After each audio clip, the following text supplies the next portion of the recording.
Good afternoon. I'm Laura Zervis, and I'm a registered dietitian and licensed nutritionist. And I'm really happy to be here today on behalf of Lending Hearts to present to you a nice little cooking demonstration. It is that time of year again where we're getting ready for that back to school.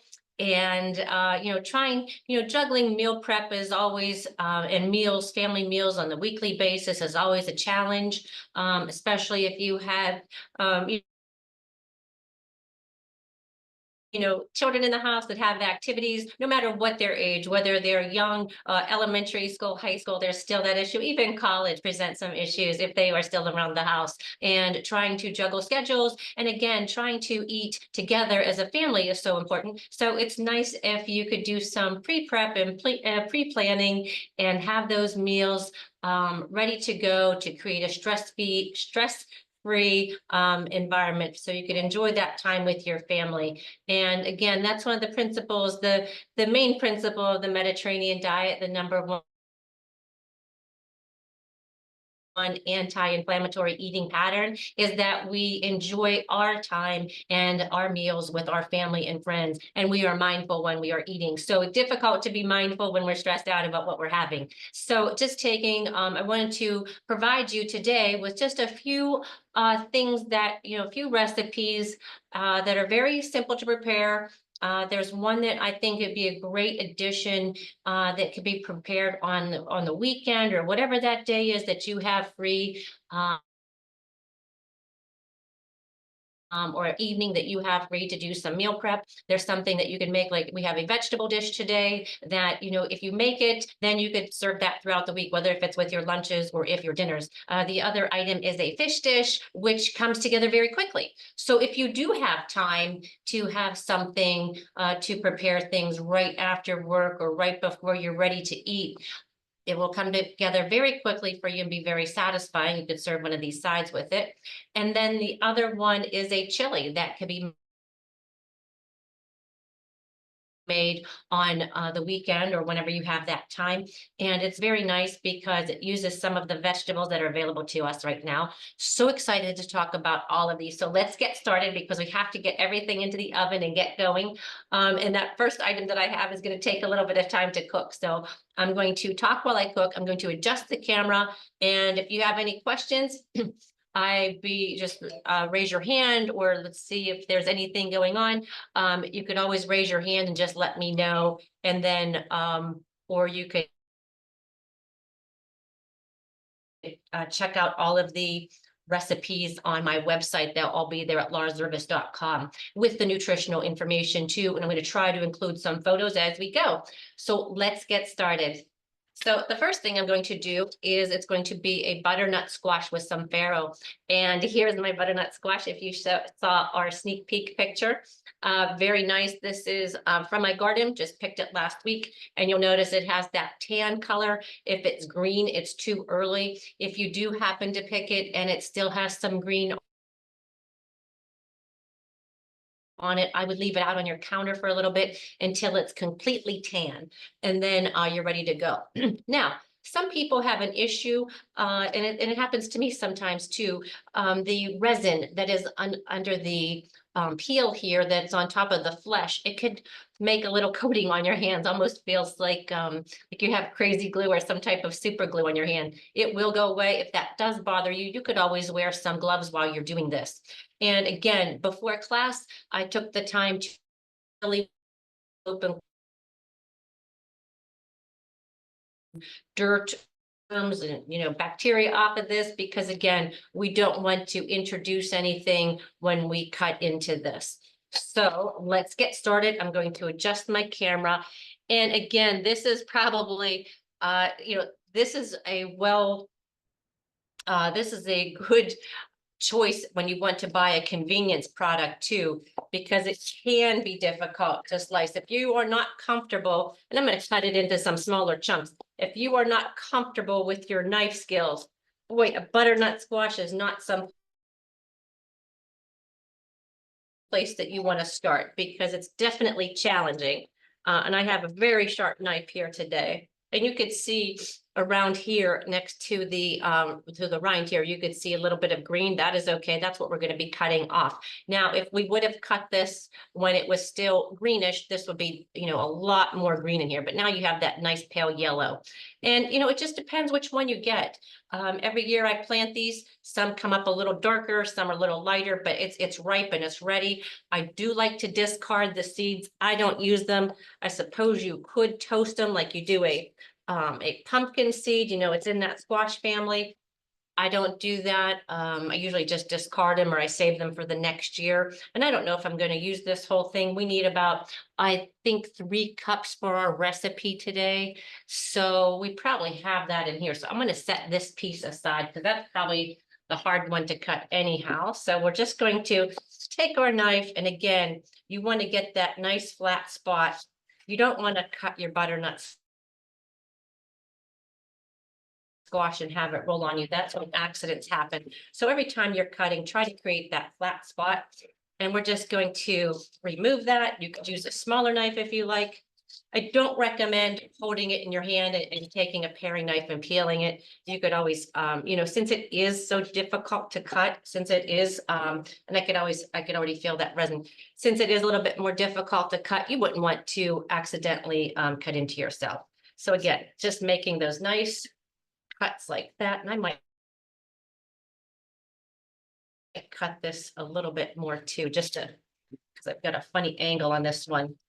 And again, we're going to be serving this with some farro. We're going to roast it with some onions, balsamic vinegar, and olive oil. So I want to make sure that we get as much uniform pieces as possible, because when they're uniform, then they cook evenly. You're not, you know, one is not getting done, you know, several minutes or 5 minutes before the other ones. It'll save you time in the end because everything will be done at the same time. You pull it out at once and you're done. So let's always, you know, we want to do that every time that we're putting, you know, and that goes too, whenever you're sauteing, you know, say, for example, you're sauteing onions for our chili item today. Want to make sure that it's all the same size, that it's uniform. You don't want any large pieces in there among little ones. And again, I'm going to cut this one in half too, just to make it easier. And that's the thing with the butternut squash, they come in all shapes and sizes. So not like something, another vegetable that's, you know, perfectly shaped that makes it easy.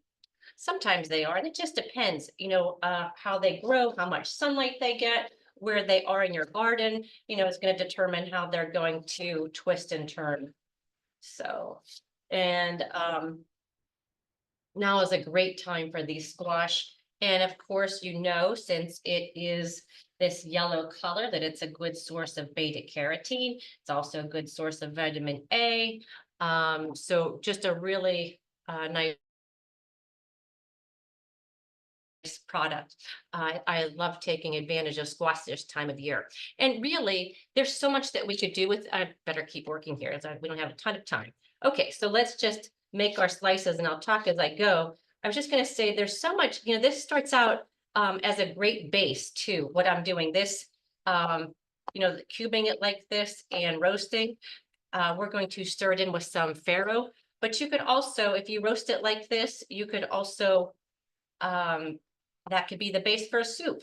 You know, then you would add it to if you put some onions and some seasoning on there, then you could add it to some hot stock, cook it a little bit further, and then either puree it or with an immersion blender, just blend it to the desired consistency. And then you would just season it. And if you want to finish it off, if you would like if you're trying to fortify, that would be a great way. That would be a great thing to do, is you could just finish it off with a little cream or butter if you're trying to increase your calories or your fat. But if you're not, you could get a really great product just by pureeing it on its own. Okay, so we're nice uniform pieces. And Or, and we've done a lot of recipes. We had our brown rice, the one with the pomegranates, and we have, I think in that one we did the butternut squash and Brussels sprouts. So we roasted those and then we tossed them with brown rice and pomegranates and a maple walnut vinaigrette, and that is really tasty this time of year. Also, if you do the butternut squash cubes like we're doing today, they make a great addition to your salad. We always make that. I like to see that fall harvest salad where you would maybe take arugula or a nice lettuce that's a little bit more on the bitter side, butternut squash, maybe some apples, some pepitas, a little bit of feta cheese, makes a really tasty salad. And I like, today we are making our fish dish. I like serving it, butternut squash is still in that squash family, but it is a little bit more filling. So because of the starch content. So it's nice to have that with the fish dish. It really adds a little bit more bulk to the meal. Okay, and I missed a little piece of green here.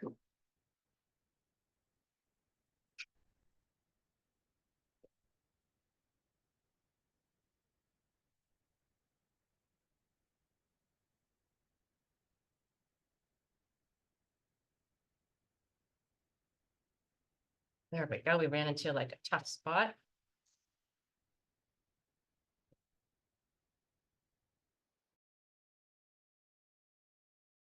But once you bring them in or you buy them at the farmer's market, seems like I always get a lot of ripe ones at one time. You just want to leave them in a cool, dry place. You don't need to refrigerate them. And once they become fully ripened, if they're not already, I like to wait till they're ripe. But if you had to pick one because of space constraints and it was just a little bit, or if you notice that it's mostly tan on the outside, but you might see one little green spot and you're ready to pick it. I would leave it out on your counter, and then you could always put it in the refrigeration for refrigeration to stop that ripening process until you're ready to use it. I think this is a really great meal prep item to have on hand because it could be used for so many dishes. We're always making those bowls now. You'll see this in a lot of different uses. And I think it's just one of those things that we like to use in the fall. Even though they are available to us all year long, we know that when we eat foods in season, they are at the peak of ripeness. And if you're shopping for them, they they should be the best price as well. Okay. All right, so now we have it all sliced up. We are going to we're going to toss it with our onion that I prepped already. And my onion, I'm just going to cut it in half one more time so it's the same size as my squash.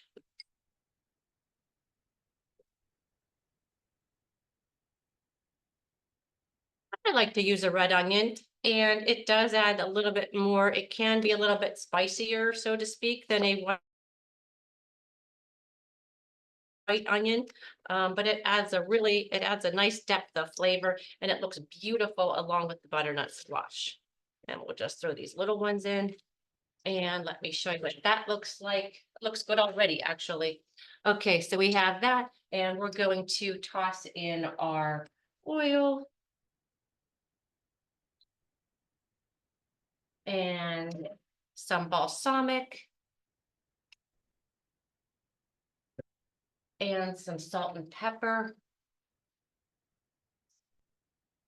And you could add a little bit of fresh thyme if you like. That would also be nice. Or if you don't have fresh, you could always add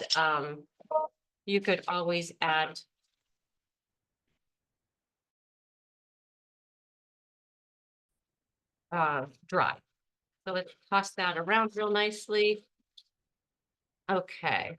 And we're going to put this in a nice hot oven, and we're going to do convection for probably about 20 minutes, but let's get that on our pan here. That looks nice.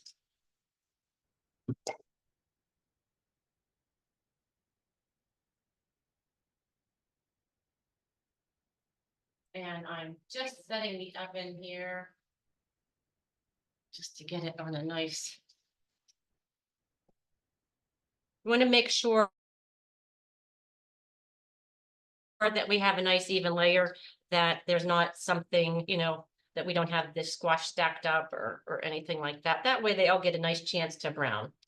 And I will pop this in the oven and we will start our next item, which is, so we'll get back to that dish. We always like to jump around a little bit, but we only have an hour, so we have to keep busy. Our next item that we're going to begin making is our chili. It's a spicy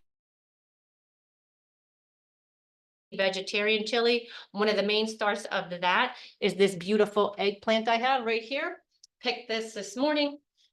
And this one happens to be called a Black Beauty. And we are not going to peel it. I have a few little marks here. Probably get rid of those. And we're just going to, because I think that skin, it does add a little bit of flavor. If you don't care for the skin, you could just remove it, just like we did with our butternut squash. But I think you'll enjoy it, and it helps the eggplant stay together too. So let's get started. I will show you what we're doing here.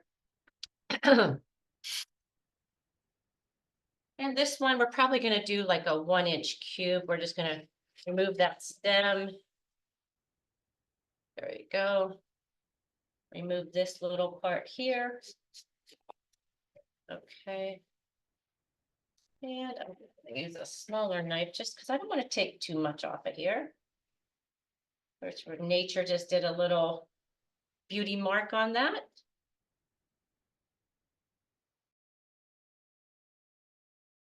I remember when I was little, I didn't want to eat an apple because it had a little mark like that. And my aunt who lived on this big farm said, oh, it's just like a little beauty mark. And it's nothing wrong with it. So I like to look at it that way. It's just little beauty marks that makes this unique. Just take them off. And we're going to get these in about a 1-inch dice. So a little bit bigger than our butternut squash.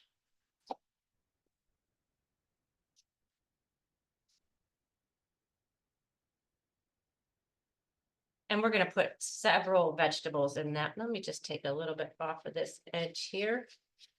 Okay. Now we're going to just line a couple up.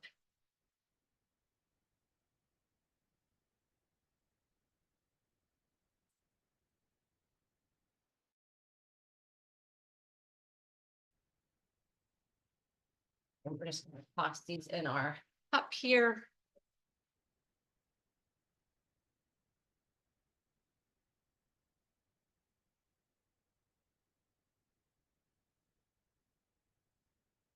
Depends on what all we're making that day. Sometimes I get everything cut before class, but I really like to show you how we handle the vegetables, because it's very important. It's really important to talk about that. Also,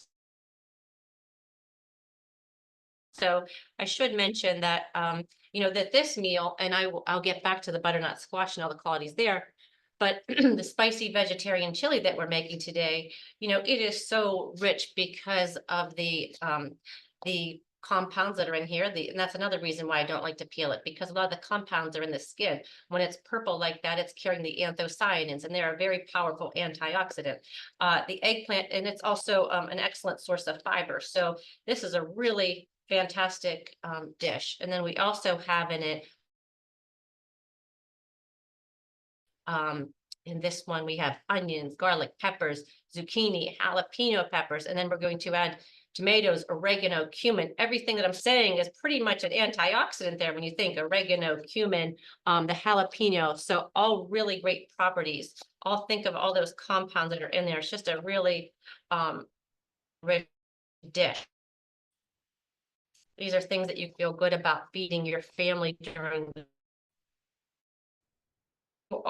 this could be a very economical meal as well. Okay.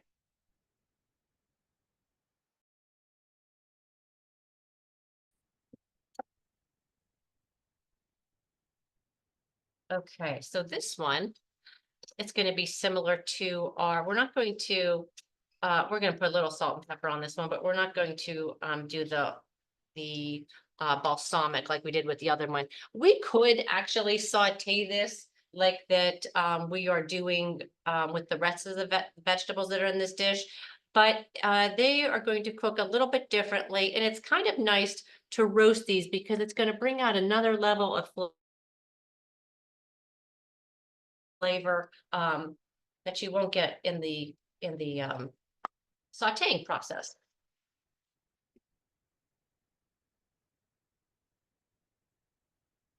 And this one, the other one I did right on our sheet pan. This one I'm going to do on our parchment paper, a sheet pan lined with parchment paper. And we are going to put a little salt and pepper on this one as well.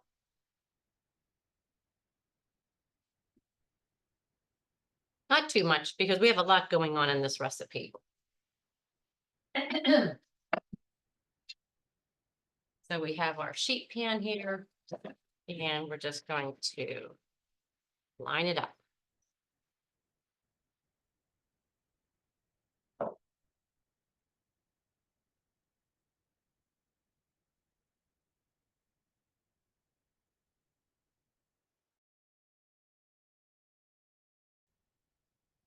I am going to put just a little bit more oil on this because it's soaked up a little bit.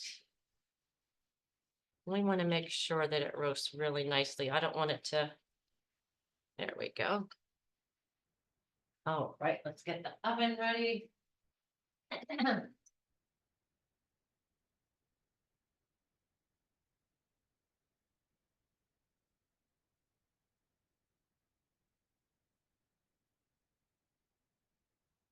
All right, so we got those two things in the oven, and we're going to start with the rest of our chili recipe while those things are cooking. So let me get our oven over here. Okay, so I have a little bit of olive oil in here, and what we're going to do is let's get it heated. I just wanted to show you the skillet. I'll just bring it back when we're ready. So a little bit of olive oil.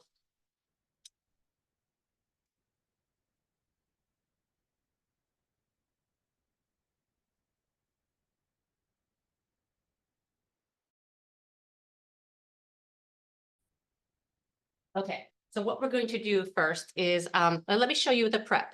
Let me show you the prep here with the vegetables that we have.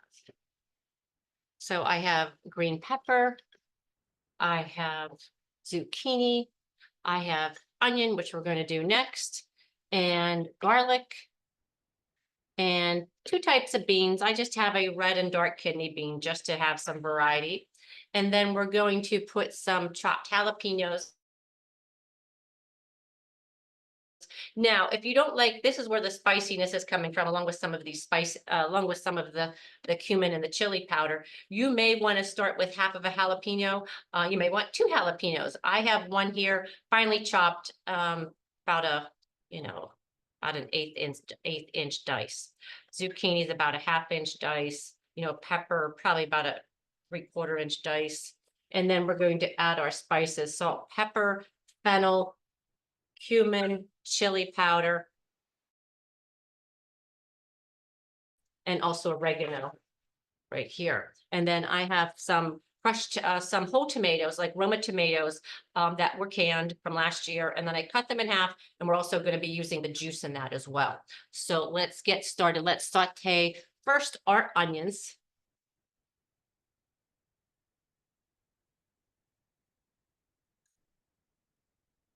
And and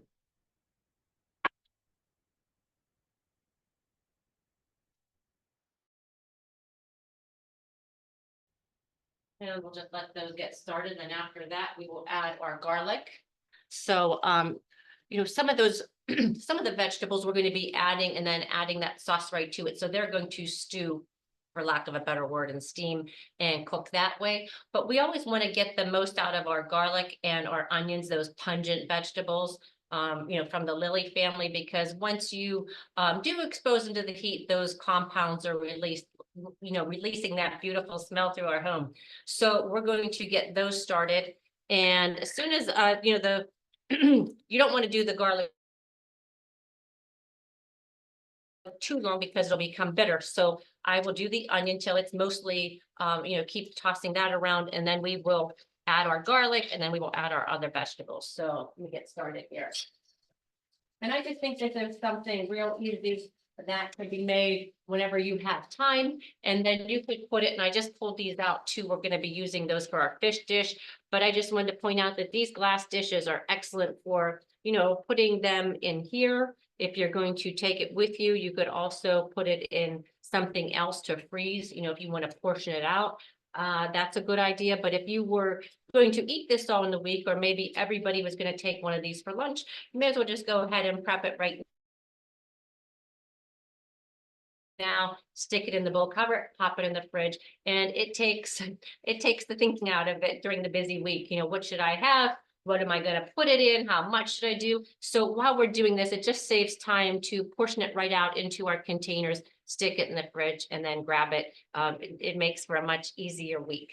So let me just set those there, and I will keep stirring.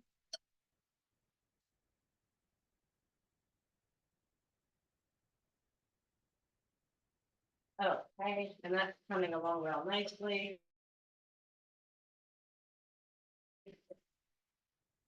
And once they get a little soft, then I will add my garlic. And let's talk about our spices that we're using.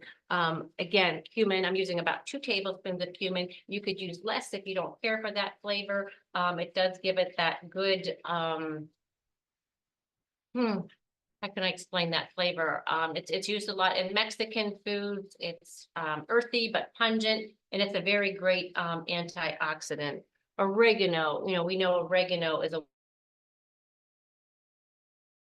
wonderful antioxidant too. I just grated this one. This was just dried from a few days ago. And fennel. Fennel is that seed here, and I'm leaving the seeds whole. You could get fennel a few ways. You could get it ground. You could get the whole seeds. It has that smell like you find in products that might contain sausage. It is it lends to that taste, if you will. And then, of course, chili powder. And again, chili powder, you could add as much or as little as you prefer. I'm going to add my garlic. And I did about 3 cloves. And again, another powerful antioxidant.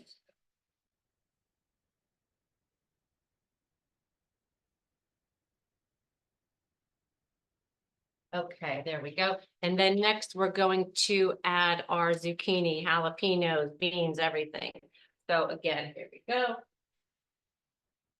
Zucchini, our jalapenos, peppers,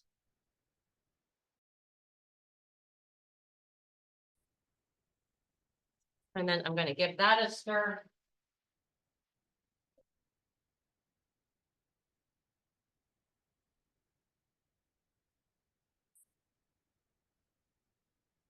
And this might not be ready to eat before class is over, but I will definitely get those pictures up online. I would let it cook for a good hour, hour and a half. And that's why that's good to do on one of those meal prep days. So let's get the rest of this added. Add our tomatoes. And once I add my tomatoes, that's when I start adding my spices.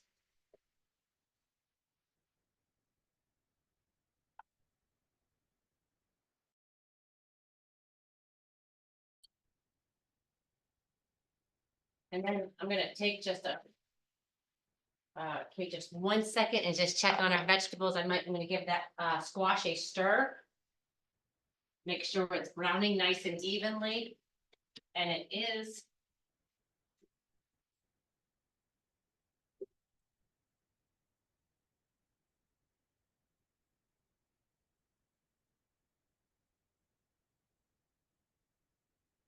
Oh. Right. So we'll let that go a little bit longer. We have our tomato in there. I'm going to add my oregano. And if you would like to make your own taco seasoning or any type of Mexican seasoning, any of those Southwest dishes, you want to, instead of buying something out of a package, remember the ones that are going to go in there are going to be the cumin, the oregano, chili powder, garlic, salt and pepper. Those are the big ones. That'll give you that same flavor. You've made it yourself. You know what's in it. There's no extra additives or, MSG if that's an issue for you. Sometimes you could find those in the taco seasoning mixes. And then we are in control of our sodium. So you're still going to get a really great taste. And I just have a small amount of salt and pepper in here. So we're not going to increase that sodium too much either. So sometimes if you use a mix, when you look at that, you'd be surprised at how much sodium could be in those envelopes and other things that maybe you didn't think that you were putting into your dish. I have to show you this. This is just beautiful.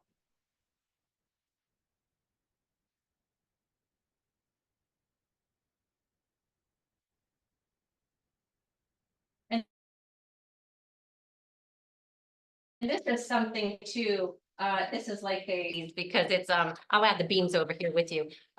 It's just tons and tons of color. And that's when that's when we know it's good for us. We always say to try to eat the rainbow. And I always tell you that you're doing best when you get 5 servings of fruits and vegetables in every day. And what is a serving of vegetables? Well, it's usually somewhere between 1/2 and 1 cup of vegetables.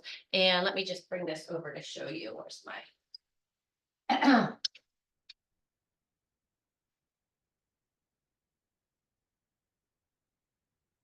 I just want to show you how beautiful this looks even before we add our beans to it. Look how colorful. Isn't that beautiful? And then we're just going to add some of these here to it. Dark kidney beans.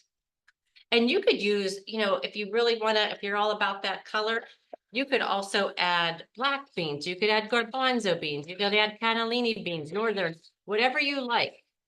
Just typically in chili, we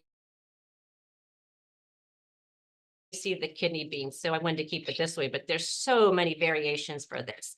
And if you feel like this isn't enough protein for you, you could always add one of the alternates that we used in the summer, the tempeh, seitan, something like that.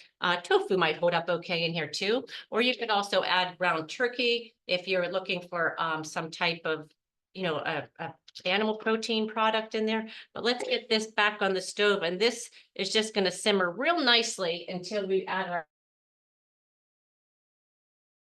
eggplant to it. So I'm just going to turn it down a little bit, and we're going to cover it and let it cook a little bit. And then we're going to start on our, in fact, let me move it over to the other one so we could get going. Let me check our other vegetables here. Okay, still doing very nicely. Looks like my oven slowed down a little bit. So the only other thing that I'm going to put in our chili is just a little fresh lemon juice. I'm going to do that closer to the end. So I'm just going to set this aside, but I just wanted to remember to tell you about that. Then we could get our prep for our other dish while our vegetables are cooking. So our other dish that we're making, our third dish, let me show you the prep here, is a fish picata. And this is one of my favorites. It's a very nice light dish. There's my prep. It's a very nice light dish. Remember we want to be eating our fish around 2 to 3 times a week. This is a serving. It's probably a little bit bigger than a serving. I'm guessing this is somewhere around 4 ounces. In fact, why don't we measure it so we can see what a portion size of this is. And when I'm measuring my fish or anything, I typically weigh after I'm done cooking it, just to not add any kind of just not to contaminate my scale. So I'm going to put let me move my prep back over. I'll tell you, I have cod, salt and pepper mix, capers, a little bit of chicken broth, some plain breadcrumbs, lemon juice, and we have some egg whites, and then we have some lemon slices. So that's everything that's going to go in here. But let's just move this to the side and I'll show you how much one of those pieces of cod are. So I'm on here. Let's do it here so you could see. And so you turn it on and right now it's on ounces. I'm going to put my plate on and then here, but zeros it. Anything I on now be the weight of that product.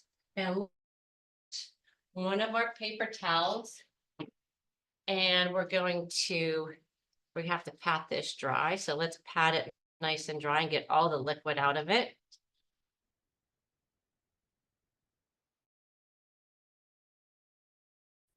And then we'll set it on here and that'll give us so that's about 4.7, which is a nice piece of cod, which is a nice serving of fish. So yes, our other meats, maybe somewhere 3 to 4 ounces. This is almost 5.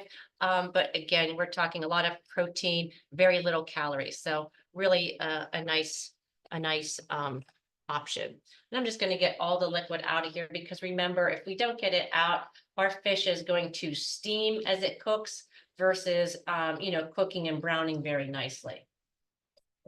So you always want to remove as much as you can, and you could just do that by squeezing it through some paper towels.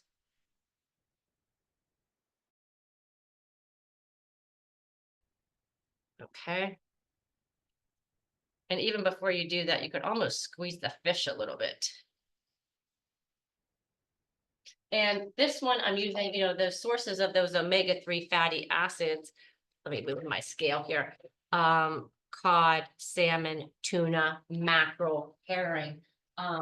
All you could do that with all these. I mean, that's why the cod is good because this picata is probably best done with a mild white fish like this. You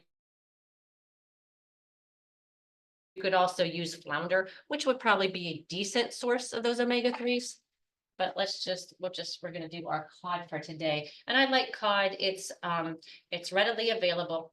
You could usually get some that has been caught. It's usually wild caught, and then wild caught is usually the way to go. I prefer wild caught, and it is usually from the United States. So it is checks all the boxes there. It has the omega-3s, it's wild, and it's from the United States. Okay, so once we have all of that out of there,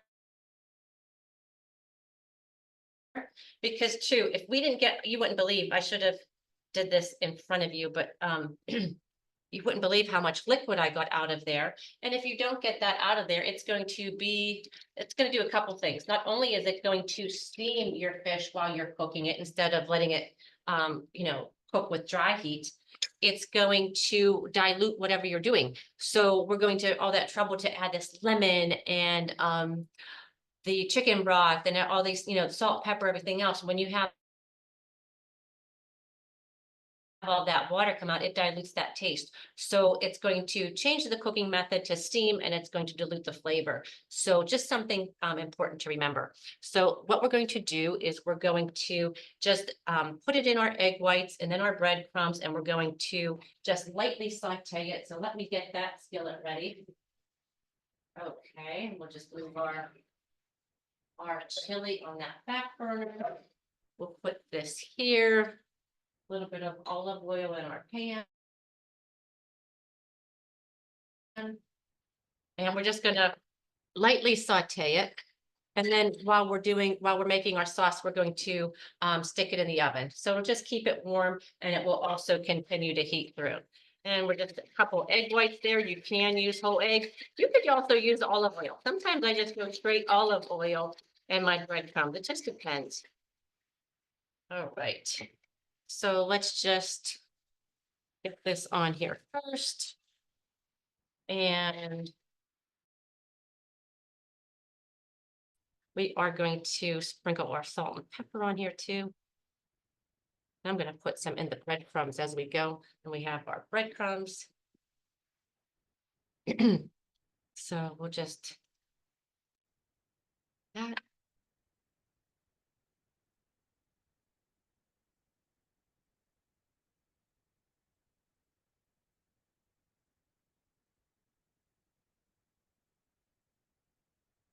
You could use panko, you could use whatever kind of breadcrumb you like. You could even just dredge in flour. There's lots of options. You could use almond flour. You could use cornstarch. This is just one way that we're doing it today. And, if you want it even crispier, we could go ahead and put it back in that egg mixture right now, just egg whites. We could put it back in there and put it back in the breadcrumbs again, just to get it, like a double coating of it. But piccata is typically a lighter dish. So I'm just going to do one little coating here. Again, just a couple turns in my egg.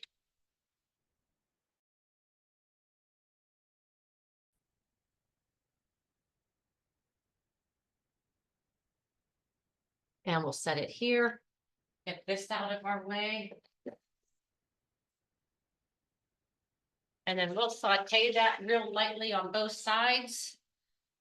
And then we'll stick it in the oven while we're preparing the rest of our things. I'm just gonna see here. Yeah, and it's real nice.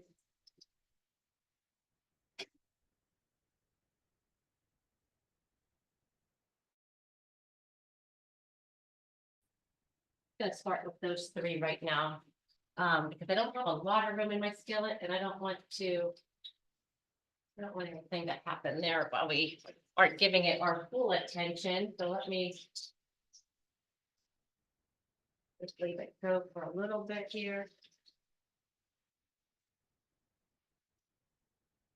All right, and let me check on our vegetables. And we're just gonna do that just probably 2 minutes on each side. Let me check our vegetables, our eggplant and our butternut squash. Okay, our eggplant is done. So let me show you what that looks like. And that's beautifully roasted. And I'll show you how that is work tender. And I'm gonna give our butternut squash a little bit.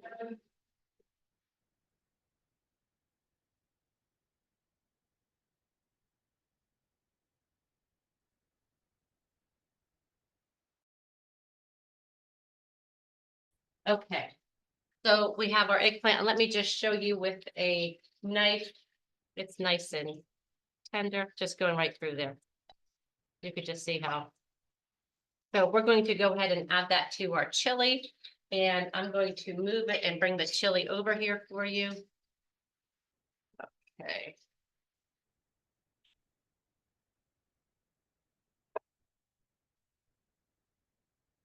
And let's give our fish a little turn.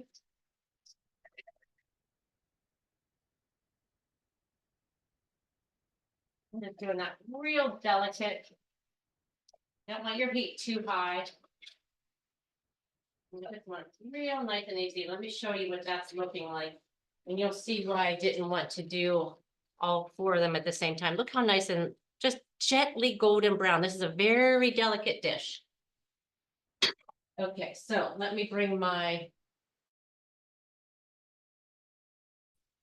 chili mixture over here. Okay. And we'll take our lid off. Oh, does that smell good? Wow. Okay, smelling like chili already.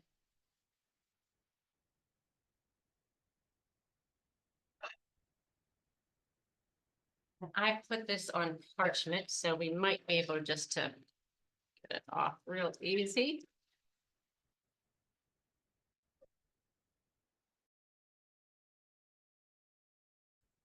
Little cavity there.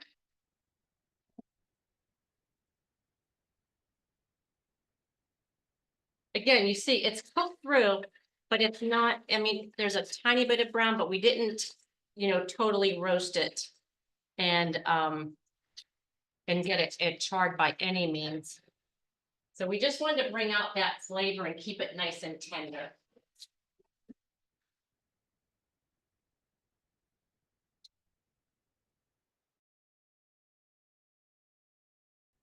And we're just going to give that a gentle stir.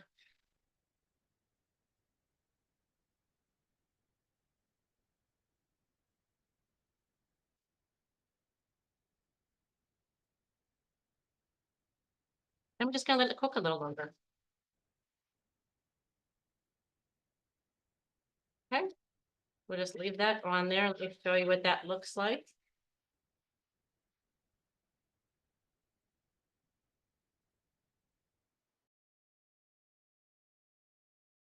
That beautiful. So we're just gonna stick that on the stove and continue to cook that. Like I said, it's probably going to be, a good hour for all that to come together and get nice and saucy and get those tomatoes. Once we cook those tomatoes, they'll get a whole nother color to them. And let me just get this. All right, so look at we have our beautiful fish. And let's look at the other side. Now, show you what I'm going to do while, and if you've ever had a class with me, you know that I love boil when I'm doing fish. I sometimes like to cook the whole fish in here, but we wanted to get that nice little flavor. But let's look, turn one over. And we have it nice and, oh, it's just beautiful on both sides. So I'm just gonna set this in the oven while we make our sauce. And, fish, if I was going to do this with flounder or another fish, it's a little bit more delicate than the chicken. The cod is staying together very nicely for me. But this would be lovely, lovely with the halibut as well. Any type of those white fishes, and your halibut would also hold the shape. So let me get this in the oven. It's just going to continue to cook a little bit more. It's pretty much cooked. I'm thinking if I put my thermometer in there, it might be, and I don't want to flake it because it just looks so perfect the way it is. So let me pop that in the oven and we'll make our sauce.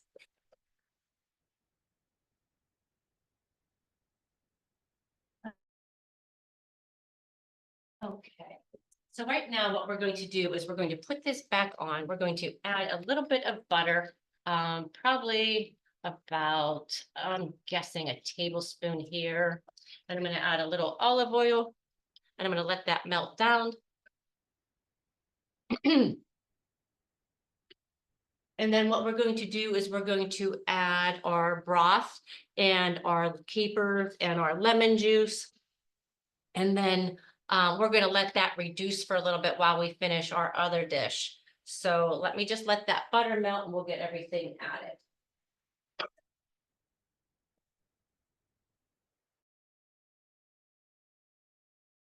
Okay. Boy, I'm really happy with our chili. I think that's going to make a nice satisfying dish. And you could always serve that with with a grain. And I wanted to show you while we're waiting for our butter to melt, what I did before class. And this is going to go with our butternut squash. I made farro. So farro is just one of those ancient grains, a lot of great qualities. It is high in carb, but it also has some fiber and it adds a little, let me pull some up here. Let me get a clean spoon. Just show you what it looked like. It typically, there's some that's partially cooked. I did not go with that one. What you want to do is you want to rinse it. I was looking for the package. You want to rinse it first to get off anything that was left over in manufacturing. Sometimes you'll see some of the hulls come off. It's right there. It has a nutty flavor. It also has a nice chewy texture. It's like a great addition to salads. It's a nice base if you're making a bowl. Maybe you want to make a protein, a grain and a vegetable. Farro is it's just a great addition to that. So today this is going to be what we toss with our butternut squash and that dish. So anyhow, back to what I was talking about. So you rinse it and then you cook it. Today I cooked it in some chicken broth just to give it a little flavor. You can do water, but I did a low sodium chicken broth and cooked it for probably about, I would say 40 minutes until it's tender, and then you just drain it. I don't do it like I'm draining pasta. I don't pour it into something. I just use the lid and drain off any excess fluids. And then I just tossed it real lightly and just let it sit there and cool until we're ready for it for class today. So let me set that aside. Our butter's probably melted. I'm just going to pour in our broth and our lemon juice. And I have about the juice of lemon and a half. So it's about probably 3 ounces. And what we're doing now with this Yes, we used a little bit of butter. Some restaurants and some other, higher end, people that aren't necessarily, cooking to be health conscious, this would be all butter, butter, parsley and lemon, but we're cutting that down using the broth just to still extend, create more volume without adding more fat to it. So you could hear it in the back. It's simmering real nicely. I'm going to keep that on high and let it reduce for a little bit, and then we're just going to spoon that over our fish when we're ready. So hopefully our butternut squash is done and we could finish out the farro dish. So let me just set our capers and lemons aside for the fish. And then we still have to cook that other piece of fish later. But you see what I mean? Sometimes, if you too big, not good either. You don't want to heat up that whole pan and there's going to be, you're going to have just do if you can't give everybody the time and attention they deserve, because they will cook real nicely and evenly, and that's really the name of the game there. If you heard me say at the end of the day, cooking something nice and even and consistent throughout is really helpful. So let me just take a peek at our butternut squash and see how that's coming.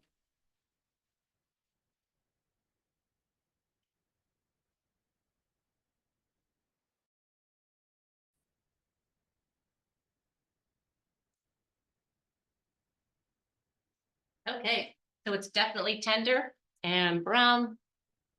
Looks very nice. Let me set this down. And what we're going to do now is we're going to just toss everything together. So let me get a nice bowl here. Get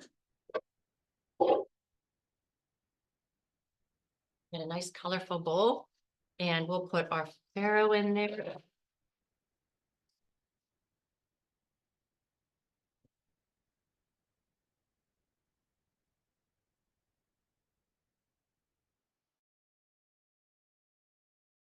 And this just makes, so right now, this could go well with the fish. You could do anything with this. You could just we're going to toss this all together. So we have our farro, and let's get our butternut squash and onion mixture in there.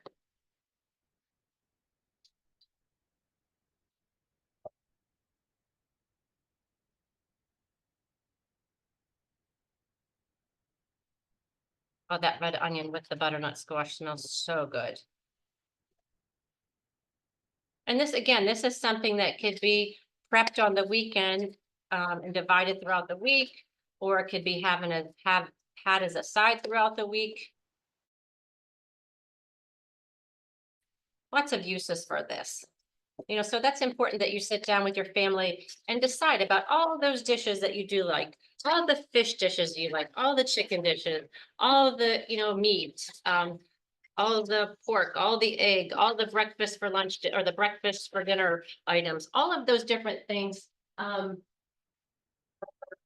And all the vegetarian and all the meat alternates and all those kind of things, or salad as an entree meal. We're just going to give this a gentle stir. To come up with all of those, to come up with something that, the whole family likes, or even those dishes, maybe one person's not crazy about a certain dish. You could always just, maybe you have that dish when they're at soccer practice, or you have that dish when they're doing something else or at a PTA meeting. But anyhow, it's good to come up with that list of items that the whole family will eat, and think about, at the beginning of whatever your week starts, plot those on a calendar and, get ready for it. So, and plan accordingly, don't just plan, roast chicken on Monday or fish on Tuesday. Roast chicken and carrots and a rice, or fish, asparagus, and red skins. Plan the complete meal. Make sure you plan for those vegetables. If you don't plan for them, they're not going to make it onto your plate, and they'll end up feeling bad in your crisper. And right now, food, the food cost is very high, so you don't want to be wasting any food. Okay, so there's my farro dish, and I'm going to just check on this because it's going really nicely. It's reducing really well. We just give it a stir. Beautiful. Okay. We're also going to add, I did before classes, I toasted some walnuts, so we'll get that little crunch factor in there.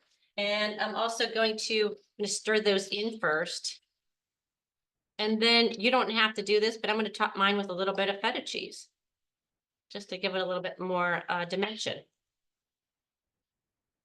But look how beautiful that looks with the purple and the yellow. Put a feta on there. Could use a goat cheese. So that is our farro and roasted butternut squash. That looks beautiful. Next we have, I believe our fish should be ready. So let's do that. I'm going to get my dish here, get my fish out of the oven.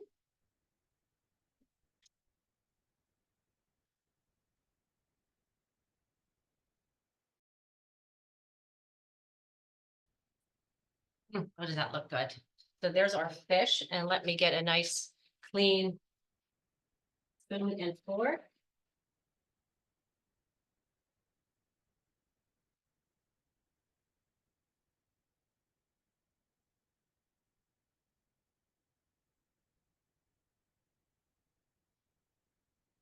All of our breading stayed on real nicely. Oh, does that look good? I lost a little tiny bit there.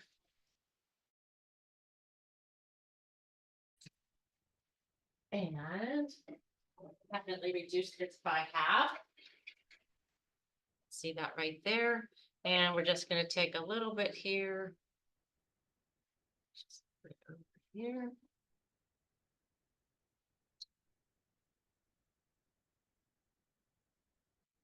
Take some for that last piece of fish that we have. And then we could also just, pour a couple of capers on there.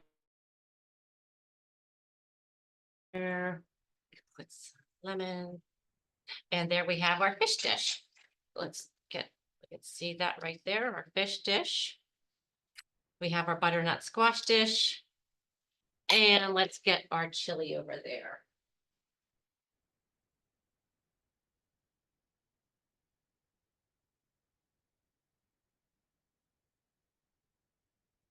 Oh, yeah, it's made a huge difference just having it in there a little bit longer. And I'm just looking for, here's my other pot holder. Okay. Look how beautiful this looks. You could see what I was talking about, the tomatoes change that color. Now they're that dark burnt orange color. So that is what we want. And then we could top this. Oh my goodness. We could top this. What I would do, and I will show you on the website, I will top that with a little bit of yogurt, plain Greek yogurt in lieu of sour cream, just to give it that cool taste with all those spices we have going on.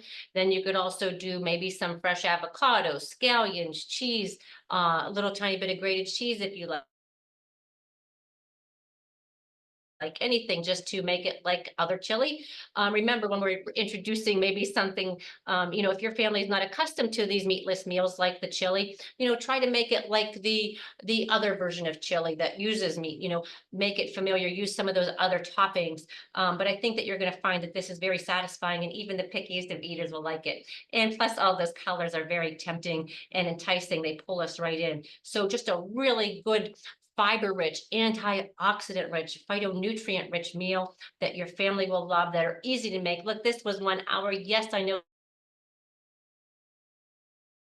we had some prep time, but that fish, that came together very quickly. These kind of things can be prepped in the week, or on that prep day that you have, and then served up during the week, and just make that your life a little bit easier. So just a little bit of pre-planning and using those 5 servings of fruits and vegetables, having some fish dishes, a couple times a week, and and meatless a few times a week too, if that is your preference.